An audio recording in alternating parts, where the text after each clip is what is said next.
Hi, Bill here with 30-Minute Woodshop. Thanks for joining. Today I want to show you how to make a really fast and easy screwdriver rack. Someplace you can put your screwdrivers, get them organized.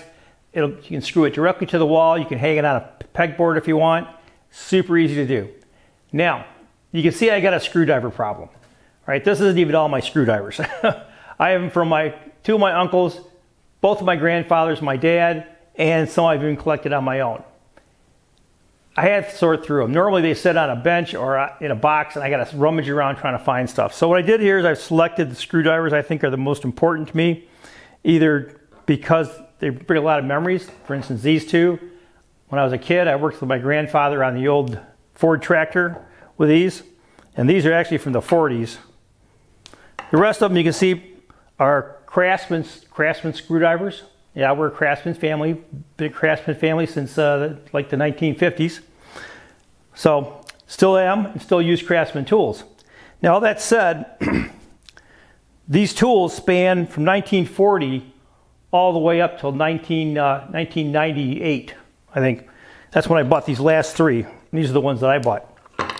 So if you want a dimension sketch, like all my videos, you can go to 30minutewoodshop.com and you can find a dimension sketch. Now I'll say this about this particular sketch. This is based on my tools.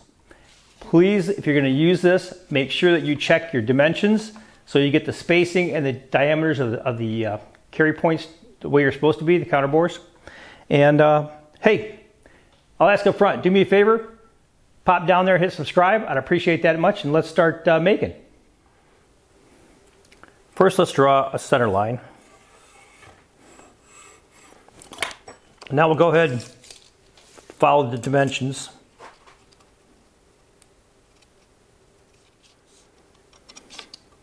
So now what we're going to do is we're going to mark these with an awl to give me a point for each one of these for my spade bits. So my spade bit point has to spot the rest. I don't absolutely need to do that, but it just kind of helps out when I do the control. So let's go mark these and we'll start drilling.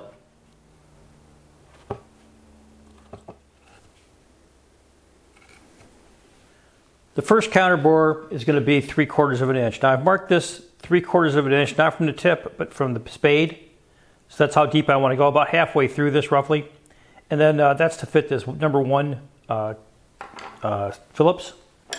And then as I move forward, I'm going to hit this one with a, I said 3/4. The next one's going to be a 1 inch. And the next one's going to be 1 and 1/8 inch. And that'll give me my Phillips screwdrivers, which will be separated from everything else. So let's start drilling.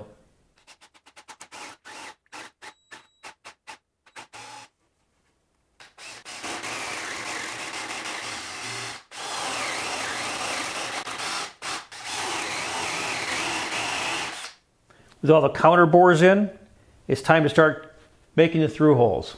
Let's keep drilling.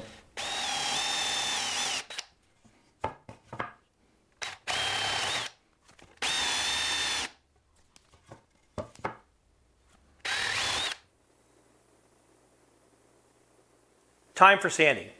We started with some rough construction lumber, some construction grade 2x4, and you know how those are. There's usually a lot of checks and those kind of things in it. There's also printing on it. Got to get rid of all that stuff. Now, I've already taken this down with 80 grit and 150 grit.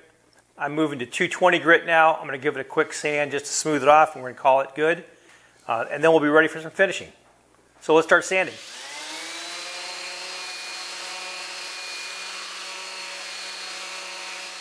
I finished sanding, and one thing I didn't show you, I did take a piece of sandpaper and hit these edges and just give these edges a real quick sanding just to break the edge a little bit so any burrs got pulled off of that. And do the same thing on the back side.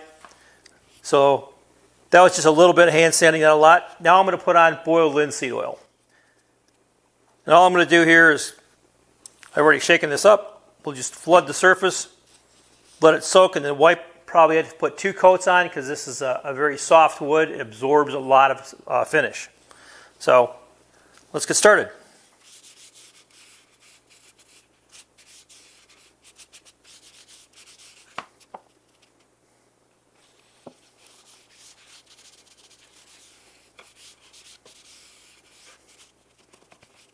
Okay, almost screwed this up.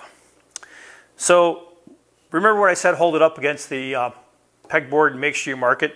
When I did that, I marked it using the back side. So I kind of eyeballed it and figured I was missing the hole. Unfortunately, when I put this in, if you'll notice, it would go right through my screwdriver hole. So be cutting right through the countersink.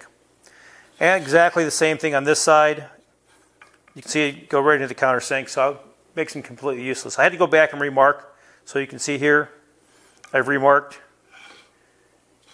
Then I remarked this side. Took a little bit of finagling back and forth to make sure I got everything where it needed to be. But we're good to go. So let's go ahead and mark and drill some holes. So again, I'm using a awl.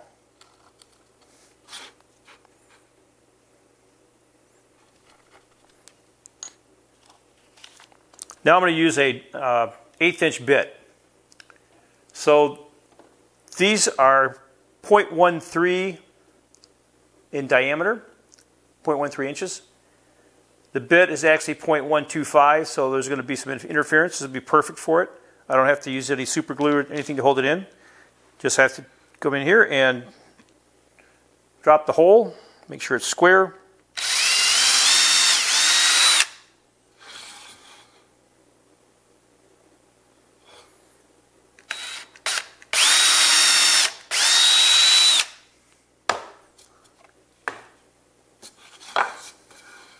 And there we go. Now these holes are 3/8 of an inch down from the top. Be sure you try this with a test piece before you get going, just to make sure that the hooks that you have fit properly and you can get them put in. Now all I'm going to do, I'm going to spend some time screwing these in. Not a lot to see here. So I'll be back once I finish screwing them in.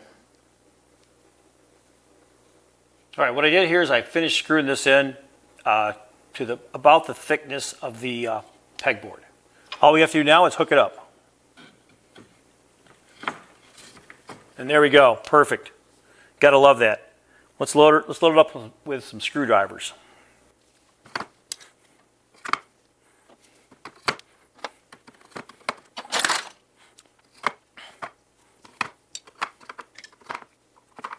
And there we go. You can even see I'm missing one. Here we go. Perfect. Gotta love this. Absolutely great. My screwdrivers are organized. Now I can find them and get to them easy without having to rummage around in a box to get the right screwdriver. I can see all the tips.